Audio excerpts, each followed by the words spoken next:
Hello everyone. Today we will discuss chapter 14, significance of the Maurya rule.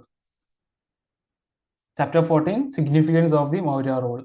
Okay, state control. The Brahmanical law books again and again stress that king should be guided by the laws laid down in the Dharma Sutras, Dharma Shastras, and by the customs prevalent in the country. Kautilya advises the king to promulgate Dharma when the social order based on the Varnas and Ashramas stages in life perishes. The king is called by him Dharma Pravartaka or promulgator of the social order. That the royal orders were superior to other orders was asserted by Ashoka in his inscriptions. Ashoka promulgated Dharma and appointed officials to inculcate and enforce its essentials throughout the country. Assertion of royal absolutism was a natural culmination of the policy of military conquest adopted by the princes of Magadha. Anga, Vaishali, Kashi, Kosala, Avanti, Kalinga, etc. were annexed to the Magadhan Empire one by one. The military control over these areas eventually turned into coercive control of all aspects of life of the people. Magadha possessed the requisite power of sword to enforce its overall control. In order to control all spheres of life, the state had to maintain a vast bureaucracy. In no other period of ancient history, we hear of so many officers as in Maurya times. The administrative mechanism was backed by an elaborate system of espionage. Various types of spies collected intelligence about foreign enmities and keep an eye on numerous officers. They also helped the collection of money from credulous people through deliberate resort to superstitious practices. Important functionaries were called tirthas. It seems that most functionaries were paid in cash. The highest functionaries were minister, mandrin, high priest, purohita, commander-in-chief, senapati, and crown prince, yuvaraja, who were paid generously as much as 48,000 panas. Pana being a silver coin equal to 3/4 of a tola. In sharp contrast to them, the lowest officers were given 60 panas in consolidated pay, although some employees were given as little as 10 or 20 panas. Therefore, it would seem that there were enormous gaps between the highest and the lowest category of the government servants. Economic regulations. If we rely on the Arthashastra of Kautilya, it would appear that the state appointed 27 superintendents, Adhyakshas, mostly to regulate the economic activities of the state. They controlled and regulated agriculture, trade, commerce, weights and measures, crafts such as weaving, spinning, mining, and so on.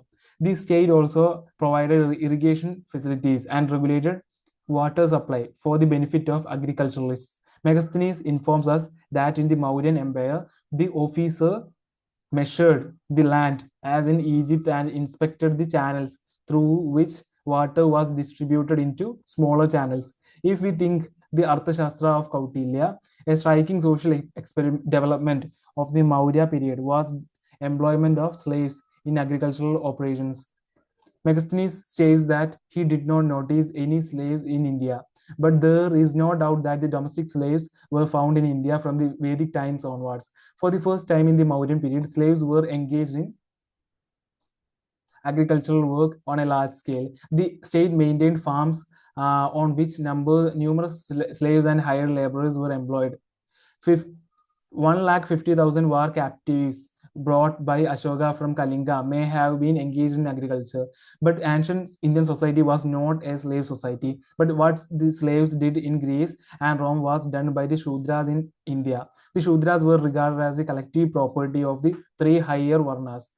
They were compelled to serve them as slaves, artisans, agricultural laborers, and domestic servants. Several reasons suggest that royal control worked over a very large area, at least in the core of the empire. This was because of the strategic position of Patliputra, from where royal agents could sail up and down the four directions.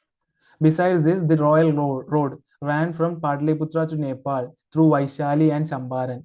We also hear of a road at the foothills of the Himalayas. It passed from Vaishali through Champaran to Kapilavastu, Kalsi in Dehradun district, Hazara, and eventually to Peshawar. Megasthenes speaks of a road connecting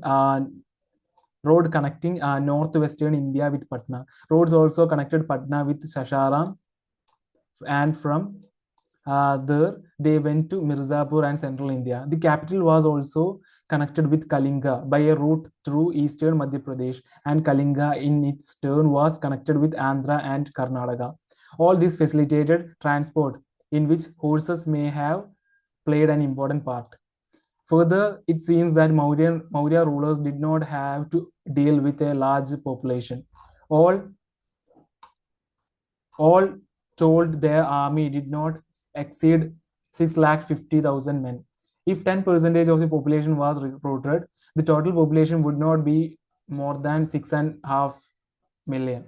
Ashokan inscriptions show that royal ran all over the country except the extreme east and south, but rigid state control may not have proved effective much beyond the middle Gangetic zone. The Maurya period constitutes a landmark in the system of taxation in ancient India. Kautilya names many taxes to be collected from peasants, artisans, and traders. This required a strong and efficient machinery for assessment, collection, and storage. The Mauryas attached greater importance to assessment than to storage and depositing. The Samaharta was the highest officer in charge of assessment. Samaharta was the highest officer in charge of assessment. And Sammadada was the chief custodian of the state treasury and storehouse. The harm done to the state by the first is thought to be more serious than the harm caused by the second. In fact, an elaborate machinery for the assessment first appears in the Mauryan period. The list of the taxes mentioned in Arthashastra is impressive, and these were really collected. Very little would be left to the people to live on. We have epigraphic evidence for the existence of rural stone storehouses, which shows the taxes were also collected in kind, and these granaries were meant for helping local people in times of famine, drought, etc. It seems that the punch-marked silver coins, which carry the symbols of peacock and the hill and crescent, formed the imperial currency of Mauryas. They have been discovered in large numbers. Apparently, they contributed to the collection of taxes and payment of officers in cash. Further, because of its uniformity, the currency must have facilitated market exchange in a wider area. The Mauryas made a remarkable contribution to art and architecture. They introduced stone masonry on a wide scale.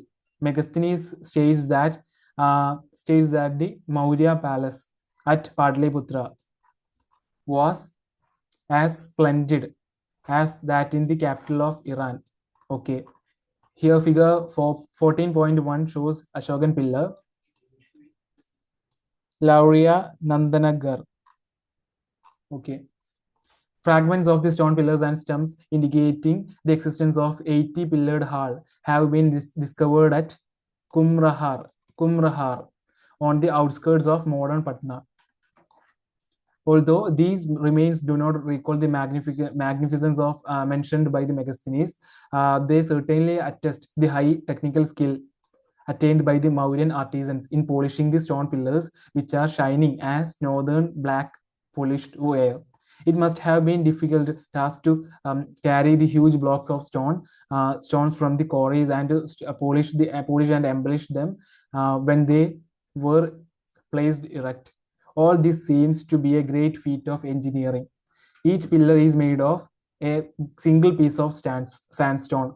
Only their capital, which contain beautiful sculptures in the form of lions or bulls, are joined with the pillars on the top. These polished pillars were set up throughout the country, which shows that technical knowledge involved in their polishing and transport had spread far and wide. The Maurya artisans also started the practice of hewing out caves from rocks for monks to live in. The earliest examples are Barabar caves, at a distance of 30 kilometers from Gaya. Later, this kind of cave architecture spread to western and southern India. Spread of material culture. On the one hand, the Mauryas created for the first time a well-organized state missionary, which operated in the heart of the empire. Okay. Figure 14.2 shows bull capital, Rampurva. Okay. On the other hand, their conquest opened the doors for trading and missionary activities. It seems that contacts established by administrators, traders, and Jaina and Buddhist monks led to the spread of material culture of the Gangetic Basin to the areas situated on the periphery of the empire. The new material culture in the Gangetic Basin was based on the intensive use of iron, plenty of punch-marked coins, abundance of beautiful pottery called northern black polished ware, introduction of the burned bricks and ringwells, and all above all on the rise of towns in the northeastern India. A Greek writer called Arian states that it is not possible to record with accuracy the number of cities on account of their multiplicity. Thus, the Maurya period witnessed rapid development of material culture in the Gangetic Basin on account of easy access to the rich iron ores of southern Bihar. People used more and more iron implements. To this period belong socketed axes, sickles, and possibly plowshare on a large scale. Although arms and weapons were the monopoly of the Maurya state, the use of the other iron tools was not restricted to any class. Their use and manufacture must have spread from the Gangetic Basin to the distant parts of the empire. In the Maurya period, burned bricks were used for the first time in the northeastern India. The Maurya structures made of burned bricks have been found in Bihar and Uttar Pradesh. Houses were made of both bricks and timber, which was available in plenty because of thick vegetation in ancient times. Megasthenes speaks of the wooden structures at the Maurya capital Pataliputra. Excavations show that logs of wood were also used as an important line of defense against flood and foreign invasion. The use of burned bricks spread in the outlying provinces of the empire. Because of the moist climate and heavy rainfall, it was not possible to have lasting and large structures made of mud or mud bricks, as we find in the dry zones. Therefore, the diffusion of the use of burned bricks proved to be a great boom. Eventually, it led to the flowering of towns in the different parts of the empire. Similarly, the ring wells, which appeared first under Mauryas in the Gangetic Basin, spread beyond the heart of the empire. Since ring wells could supply water to people for domestic use, it was not imperative now to found settlements on the banks of rivers. They also served as soakage pits in congested settlements. Okay. Figure 14.3 shows terracotta figure of the Maurya period. Okay. Terracotta figure. The elements of the Middle Gangetic materials culture seem to have been transferred with modification to northern Bengal, Kalinga, Andhra Pradesh, Andhra and Karnataka. In Bangladesh, where we find Mahasthana inscription. In Bangladesh, where we find the Mahasthana inscription in Bogra district in Maurya Brahmi. We find NBP at Bangar in Dinajpur district. NBP shirts have also been found at some places, such as Chandrakedugar in the 24 Parganas in West Bengal. Gangetic associations can be attributed to settlements at Shishupalgarh in Orissa. These settlements are ascribed to Maurya times in the 3rd century BC, and they contain NBP and iron implements and punch-marked coins. Since Shishupalgarh is situated near Dhauli and Jaugada, where Ashokan inscriptions have been found on the ancient highway passing along the eastern coast of India, material culture may have reached this area as a result of the contact with Magadha. This contact may have started in the 4th century BC, when the Nandas are said to have conquered Kalinga. Figure 14.4 shows a view of the Loma Rishi cave, Barabar Hills. Okay.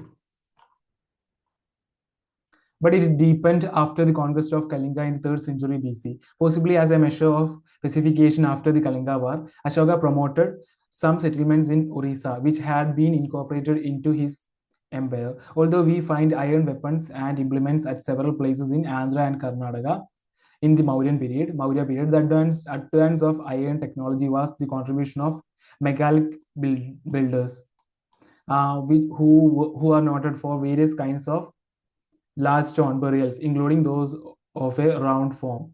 But some of these places have Ashokan inscription as well as NBP, etc., belonging to the 3rd century BC.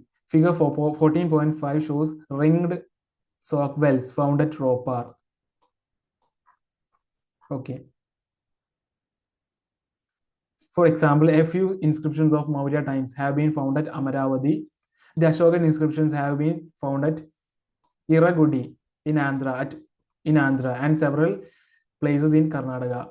It therefore appears that from the eastern coast, ingredients of the material culture percolated through Maurya contacts into the lower Deccan plateau. The art of making steel may have spread through Maurya contacts in some part of the country.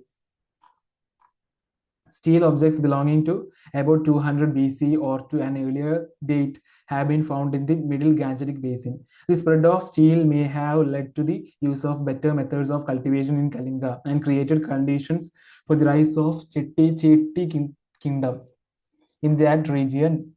In some ways, the Shatavahana Empire was a projection of the Maurya Empire in the Deccan. The Shatavahana rulers adopted some of the administrative units of Mauryas, and in their times, Buddhism flourished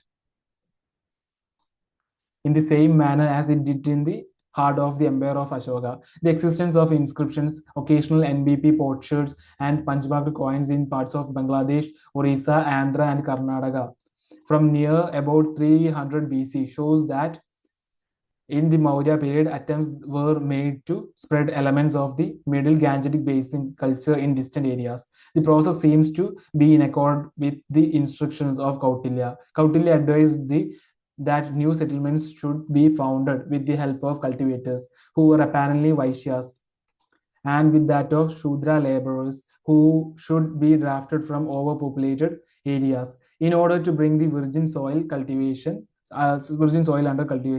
The new peasants were allowed remission in taxes and supplied with cattle, seeds, and money. The state followed this policy in the hope that it would get back what it had given. Such settlements were necessary in those areas where people were not acquainted with the use of iron plowshare. This policy led to the opening of a large area to cultivation and settlement.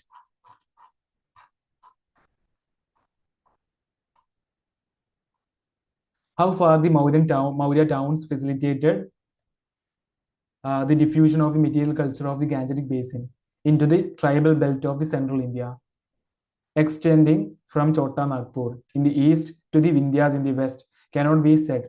But it is pretty clear that Ashoka maintained intimate contacts with the tribal people who were exhorted to observe Dharma. Their contact with the Dharma Mahamatras appointed by Ashoka must have enabled them to imbibe elements of higher culture prevalent in the Gangetic Basin.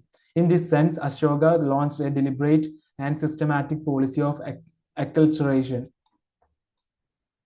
He states that as a result of the diffusion of Dharma, men would mingle with gods.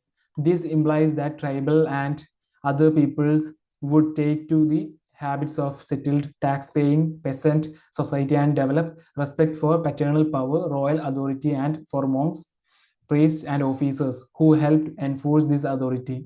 His policy succeeded. Ashoka claims that hunters and fishermen had given up killing and practiced dharma. This means that they had taken to a sedentary agricultural life. Causes of the fall of the Mauryan Empire. Causes of the fall of the Maurya Empire. The Magadhan Empire, which had been reared by successive wars culminating in the conquest of Kalinga, began to disintegrate after the exit of Ashoka in 232 BC. Several causes seem to have been brought about the decline and fall of the Maurya Empire. Brahminical reaction. The Brahmanical reaction began as a result of the policy of Ashoka. There is no doubt that Ashoka adopted a tolerant policy and asked the people to respect even the Brahmanas, but he prohibited killing of animals and birds and desired derided decided superfluous rituals performed by women. Okay, this naturally affected the income of Brahmanas. The anti-sacrifice attitude of Buddhism and Ashoka naturally brought much loss to the Brahmanas who lived on the gifts made to them in various kinds of sacrifices. Hence, in spite of the tolerant policy of Ashoka, the Brahmanas developed some kind of antipathy to him. Obviously, they were not satisfied with his tolerant policy. They really wanted a policy that should favor them and upholding the existing interest and privileges. Some of the new kingdoms which arose on the ruins of the Maurya Empire were ruled by the Brahmanas, the Sungas and Kanvas, who ruled in Madhya Pradesh and further east of the remnants of the Maurya Empire were Brahmanas. Similarly, the Shatavahanas, who founded a lasting kingdom in the western Deccan and Andhra, claimed to be Brahmanas. These Brahmana dynasties performed the Vedic sacrifices, which were neglected by Ashoka. Financial crisis. The enormous expenditure on the army and payment to bureaucracy created a financial crisis for the Maurya Empire. As far as we know, in ancient times, the Mauryas maintained the largest army and the largest regiments of officers. Despite all kinds of taxes imposed on the people, it was difficult to maintain this huge superstructure. It seems that Ashoka made large grants to the Buddhist monks, which left the royal treasury empty. In order to meet expenses in the last stage, they had to melt the images made of gold. Oppressive rule. Oppressive rule. Oppressive rule in the province was an important cause of the breakup of the empire. In the reign of Bindusara, the citizens of Taxila bittered complaint against the misrule of wicked bureaucrats, Dushtamatyas. Their grievance was redressed by the appointment of Ashoka. But when Ashoka became emperor, a similar complaint was lodged by the same city. The Kalinga edicts show that Ashoka felt very much concerned about oppression in the provinces and therefore asked the Mahamatras not to torture townsmen without due cause. For this purpose, he introduced rotation of officers in Tosali, in Kalinga, Ujjain, and Taxila. He himself spent 256 nights on a pilgrimage tour, which may have helped administrative supervision. But all this failed to stop oppression in the outlying provinces. And after his retirement, Taxila took the earliest opportunity to throw off the imperial yoke. Okay, spread of the new material knowledge in the outlying areas. We have seen how Magadha owed its expansion to certain basic material advantages. Once the knowledge of the use of these material elements of cultures spread to central India, the Deccan and Kalinga, as a result of the expansion of the Magadhan Empire, the Gangetic Basin, which formed the heart of the empire, lost its special advantage. The regular use of iron tools and weapons in the peripheral provinces coincided with the decline and fall of the Maurya Empire. On the basis of material culture acquired from Magadha, new kingdoms could be founded and developed. This explains the rise of the Shungas and Kanvas in central India, of the Chetis in Kalinga, and that of the Shatavahanas in the Deccan.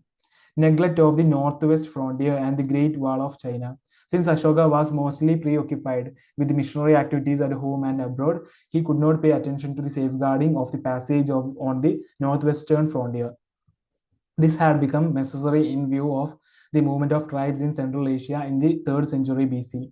The Scythians were in a state of constant flux, a nomadic people mainly relying on the use of horse. They posed a serious dangers to the settled empires in China and India. The Chinese ruler Shi Huan Ti, 247 to 210 BC, constructed the Great Wall of China in about 220 BC to shield his empire against the attack of Scythians. No similar measures were taken by Ashoka. Naturally, when the Scythians made a push towards India, they forced the Parthians, the Shagas, and Greeks to move towards India. The Greeks had set up a kingdom in the north of North Afghanistan, which was known as Bactria. They were the first to invade India in 206 BC. This was followed by a series of invasions, which continued till the beginning of the Christian era. The Mauryan Empire was finally destroyed by Pushyamitra Sunga in 185 BC. The Mauryan Empire was finally destroyed by the Pushyamitra Sunga in 185 BC. Although a Brahmana, he was a general of the last Maurya king called Brihadatta. He is said to have killed Brihadatta in public and forcibly usurped the throne of Patliputra. These Sungas ruled in Patliputra and central India, and they performed several Vedic sacrifices in order to mark the revival of the Brahmanical way of life. It is said that they persecuted the Buddhists. They were succeeded by the Kanvas, who were also Brahmanas. Okay, we have discussed chapter 14. In the next video, we will discuss chapter 15, Central Asian contacts and their results. Okay, thank you so much for listening me. We'll see you in next class. Thank you very much.